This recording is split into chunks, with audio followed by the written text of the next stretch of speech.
The first thing to know about wow is that it's quite informal and we use it mostly when speaking, so our intonation is quite important. The most common use of wow is as an exclamation to express surprise. Wow, you've shaved your beard off. The surprise can be a neutral surprise, but it's often a pleasant surprise. Did you make that cake? For me, wow. We also use wow to show wonder or amazement. Wow, the moon is so big tonight. Notice that wow can go at the beginning or at the end of the sentence when used as an exclamation, but it can also be used as a regular verb, meaning to make other people feel admiration or excitement or wonder. She's an amazing pianist. She wows audiences every time she plays. Has anything wowed you recently? Hi, I'm Georgina from BBC Learning English. Do you ever wonder about the difference between soon, early, and quickly? They all have similar meanings but are used in different ways. Soon is used when we talk about something happening in a short time from now. I'll see you soon, in about 5 minutes. The film is starting soon. Hurry up or we'll miss the start. Early is used when we talk about something happening before the expected time. I had to go to work early because I had a meeting. If you get up early, you can go for a run. Quickly is used when we talk about something happening rapidly or at a fast pace.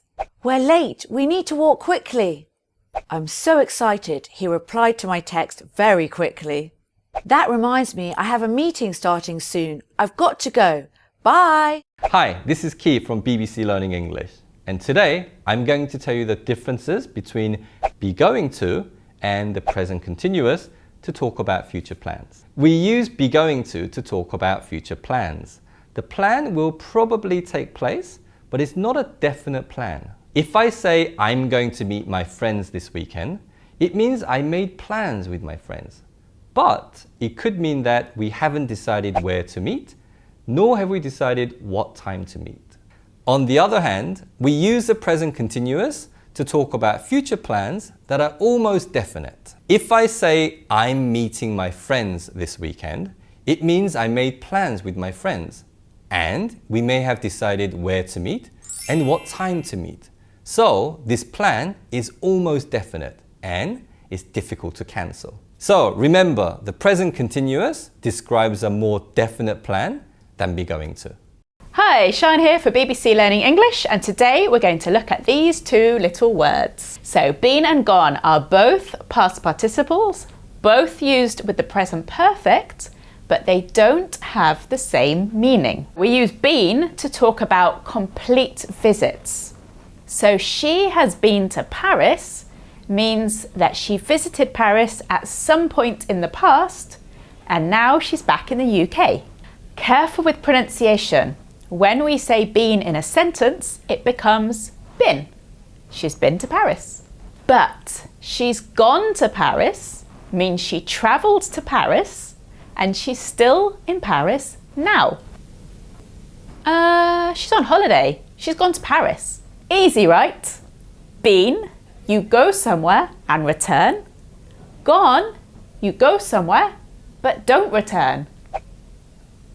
Hi, I'm Dan from BBC Learning English, and today I'm going to talk to you about person and persons, people and peoples. A person is a human, man, woman or child. It is a singular countable noun. There was one person at the door. The plural of person is people. It refers to a group or a number of human beings. It is a plural countable noun. There were 3 people at the door. So how about persons? Persons is a plural countable noun. It's similar to people, but it's considered more polite and more formal. It's most often seen written down. This lift can hold a maximum of 15 persons. And peoples? Peoples is the countable plural form of people and comes from the other meaning of people. People can mean nation. The Aztecs were a people that lived in the Americas. Or, there are many peoples living on the earth. They are all human. So far. Hi, I'm Phil, and I'm going to tell you about the difference between hard and hardly. Hard we can use in lots of different ways, but it usually means strong, difficult, or intense. Ow, that ball's hard. Calculus is hard. Whew, that was really hard work. Hardly is an adverb, and it can mean almost not. This is too small. I can hardly read it. We can use it with any to talk about quantity. For example, there's hardly any water in this cup. We can use it with ever for frequency. For example, I hardly ever play basketball. To help you remember, it's hard for me to play tennis because I hardly ever train. I can hardly walk afterwards because I've been running hard, and I often get hurt because the ball's hard and there's hardly any time to get out the way. Hi everyone, Sam here, and in this lesson we're going to look at 4 different uses of quite. We use quite before an adjective or adverb to mean less than very, but more than a little. It's quite cold and it's raining quite heavily today. We can use quite before a verb, often the verbs like and enjoy. I quite like watching football, but I don't love playing it. We can use quite a before an adjective plus noun.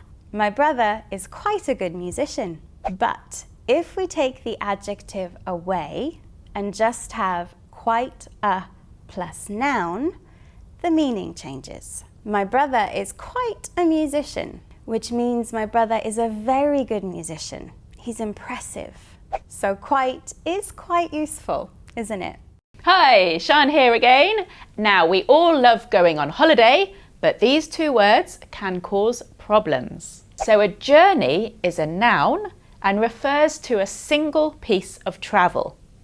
So when you move from one place to another, by car, plane, train, bus, the journey to London takes 3 hours by bus. A trip is also a noun, but usually refers to more than one journey and the time you spend in a place. So if someone asks, "How was your trip?" they're asking about the whole time you are away, not the journey. How was your camping trip, Sian? It was fun, but it rained all weekend. A trip is often quite short compared to a holiday, and we can use it in these set phrases. So you can have a business trip, a school trip, or a day trip. Hi, I'm Georgina from BBC Learning English. In today's lesson, we're going to look at 3 differences between American English and British English spelling. Words which end with ER in American English often end in RE in British English. For example, I live in the centre of town changes to centre. Normally verbs which end in IZE in American English can be spelt in British English with either IZE or ISE. For example, can you organise a meeting changes to organise. Sometimes words with OR in American English can be spelt in British English using OUR. For example, what's your favourite colour changes to favourite colour. It doesn't matter whether you use American English or British English spelling. Just make sure you use one or the other. Hi, I'm Phil from BBC Learning English. Today I'm going to tell you how to use make and do. Now they can be tricky and there are some exceptions, but here are 4 things to remember. We use make when we create something, like this cake. We use do to talk about an activity. What are you doing? I'm doing some work. We can use make to talk about something that causes a reaction. This music really makes me want to sing. We can also use do with general activities.